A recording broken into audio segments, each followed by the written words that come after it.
Business Law Pas FM bersama Dr. Ricardo Simanjuntak SH LLM.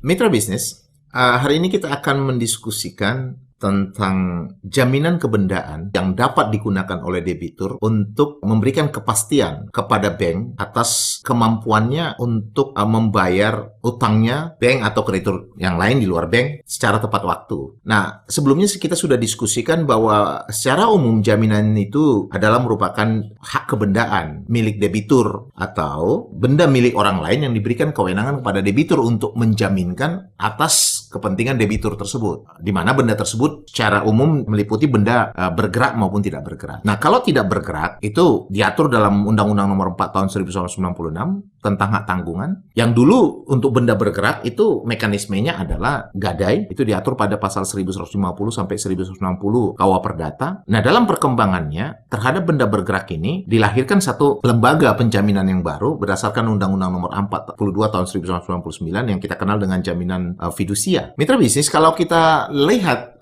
sifat dari jaminan kebendaan, memang jaminan kebendaan ini adalah satu bentuk hubungan hukum yang memang dirancang untuk langsung mempertemukan kewenangan dari kreditor atau si pemberi pinjaman atau bank pada umumnya untuk langsung dapat mengeksekusi benda yang dijaminkan tadi. Sehingga untuk memastikan bisanya dilakukan hak itu, maka memang jaminan kebendaan itu harus dirancang sejalan dengan ketentuan yang telah diatur dalam pasal 224 HIR. Dia merupakan satu dokumen yang mempunyai kekuatan hukum yang final dan mengikat dan mempunyai tingkat setara dengan putusan pengadilan berkekuatan hukum tetap. Jadi ketika seorang debitur wan prestasi atau tidak mampu membayar utangnya pada waktu yang disepakati, maka si kreditur atau bank itu sudah memiliki hak langsung untuk mengeksekusi benda itu tanpa harus mengajukan gugatan terlebih dahulu. Kenapa? Karena jaminan kebendaan atau dokumen jaminan kebendaan yang ada di tangannya tadi itu sudah mempunyai kekuatan yang setara dengan putusan pengadilan berkekuatan hukum tetap, sehingga tinggal eksekusi. Dia tinggal pergi ke pengadilan untuk meminta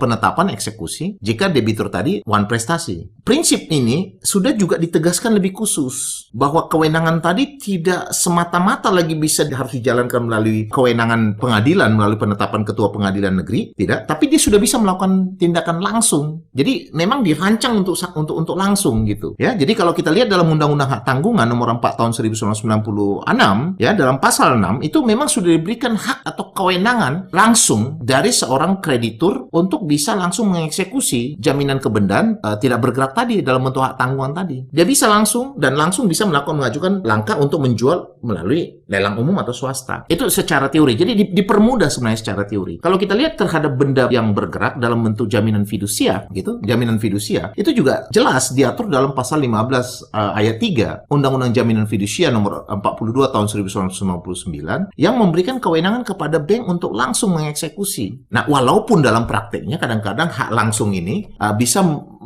bisa menimbulkan satu persoalan, satu permasalahan, bisa terjadi benturan terhadap hak-hak pribadi yang dimiliki oleh pemegang jaminan dan juga debitur yang sering sekali masuk kepada situasi yang tidak jelas. Karena kadang-kadang ketika debitur dia lakukan eksekusi, debitur melakukan satu langkah hukum lain, kadang-kadang pengadilan mengentertain gitu. Jadi sehingga proses ini menjadi sering memberikan akibat kepada pribadi dari si kreditor yang membuat, apalagi khusus untuk eksekusi jaminan tidak bergerak, sering sekali kreditur lebih memilih tidak melakukan eksekusi langsung seperti kewenangan yang dibilang oleh pasal 6 tadi, tapi tetap minta penetapan pada ketua pengadilan negeri. Sehingga hak pribadi yang sudah diberikan oleh pasal 6 Undang-Undang Nomor 4 Tahun 1996 atau kewenangan pribadi yang diberikan oleh pasal 15 ayat 3 Undang-Undang Fidusia tadi itu tetap dikonvert menjadi hak publik melalui kewenangan pengadilan negeri untuk melakukan penjualan ya terhadap objek tadi. Karena memang dalam prakteknya pelaksanaan kewenangan kekuasaan pribadi oleh kreditur yang telah dilahirkan melalui pasal 6 Undang-Undang Hak Tanggungan dan pasal 15 ayat 3 Undang-Undang Fidusia atau juga pasal 1155 gadai itu sering menimbulkan satu permasalahan di lapangan.